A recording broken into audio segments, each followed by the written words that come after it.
Halika at samahan niyo akong i-house raid ang bahay ni Kuya Joseph. Sobrang laki na daw kasi ng pinagbago nito simula nung huli ko tong nakita. Noon kasi sobrang dami nitong halaman sa harapan na halos hindi na makita yung bahay. At medyo hindi pa maayos ang loob. Kaya't ngayong araw na ito ay sabay-sabay nating tignan at alamin kung ano nga ba ang mga bago dito.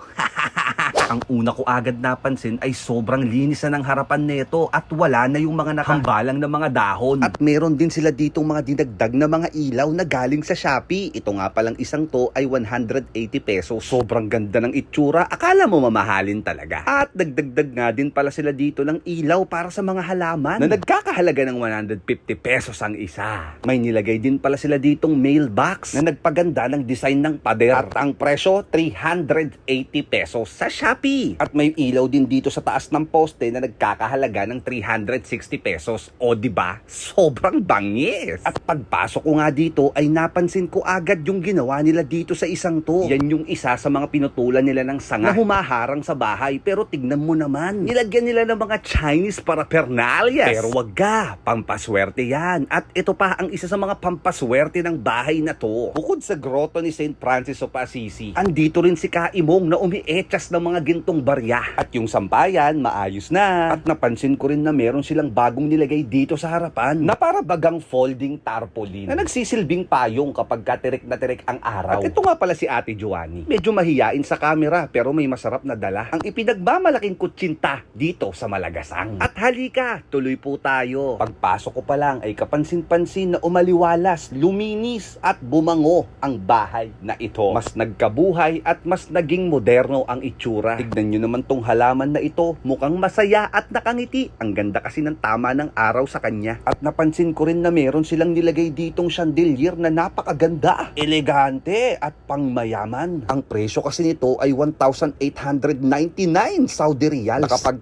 kinonvert mo sa peso ay 31,240 pesos. Pero dahil nakasale yun sa Jeddah, nabili lang niya ito ng 350 Saudi Riyal o 5,757.84 sa Philippine peso. Napansin ko din na mayroon sila ditong bagong sopa na nabili lang nila sa Mandaue Foam. Malapit lang din dito sa Malagasang. Saktong-sakto ang sukat na para bagang sinukat dito sa sukat ng bahay na ito. At napansin ko rin na dito nila nilagay si Mariang Giniling. Ito ang Quantum Mechanics Batman Family Q Master Diorama Statue. At ito naman ang isa sa pinakadetalyadong Spider-Man statue. Specifically the Iron Studios BDS version based on Spider-Man No Way Home. O diba? Sobrang bangis. At ito maganda to eh. Gustong-gusto ko tong arborin, ang Iron Man Mark 46 bust statue from the Avengers series. At nandito rin yung statwa ni Mysterio na crafted from polystone and is individually hand-painted. At meron din siya ditong ulo ni Black Panther. Ang ganda talaga niyan. Ang laki, ang sarap ipang display. Naglagay din pala sila dito ng wooden slot room divider, vertical pillars na nagke-create ng modern separation effect. O diba? Tignan mo naman yan. Parang ang presko. Ang sarap tambayan. Kaya naman pala mabango, ito ang salarin. Naglagay sila dito ng air purifier. Tapos ipinatong lang nila sa isang wooden side table. Salamat kay Shopee. Lahat posible. Dahil nakapaglagay din sila dito ng isang motion detector na spotlight. O diba?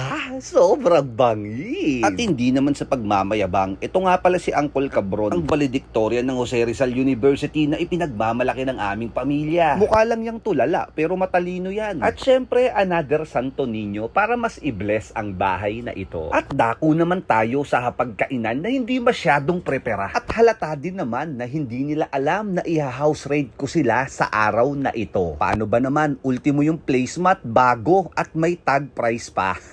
Pati yung plato, bago, from Saudi Arabia. At ang pinaka-paborito ko sa lahat, silipin natin yung kanilang ref. Unang bungad agad yung hotdog, tocino, dairy cream, longganisa, karne ng baka. Sa ikalawang palapag naman, ang daming drinks at ayos na ayos pa. Parang gusto kong tumira ng isang linggo dito, lalo na nung nakita ko kung ano yung nasa gilid ko. Bang! Daniel's Jack from Cola Coca. Meron din ditong Heikelen na ubod ng lamig. At syempre, itlog ng pugo. Sa totoo lang, wala naman talaga akong pakialam sa laman yan. At hindi rin ako masyadong nagtatakam. Sa katunayan, hindi ko nga naisipang kumuha ng kahit na ano dyan. Hindi ko nga rin naisip na pagka umalis sila dito sa Pilipinas at bumalik sila sa Jeddah, babalik ako dito sa bahay nila para kumuha ng kung ano-ano dyan sa rep na yan. At dito naman sa kanilang kusina, kapansin-pansin na nakaayos ang lahat. Well organized. Tapos meron sila ditong parang koleksyon nila ng mugs. Ang cute. Lalo na yung crocodile sa dulo. Tapos dako naman tayo dito sa kanilang parang dirty kitchen. At ganun pa din. Maayos ang lahat. Hindi ka maliligaw kung ano man ang pangangailangan mo. Dahil lahat ng mga pangangailangan mo sa pagluluto ay may pangalan. Hindi ka na magtatanong ng kung ano ba to o ano ba yan. Andyan si chicken cube, si pork cube, si beef cube, si shrimp cube, at si Jose P. Laurel, na ikatlong pangulo ng Pilipinas. Pag naligaw ka pa, ewan ko na lang. At talaga namang maisusumbong kita kay Maria Daly nung 18 anyos pa lang siya.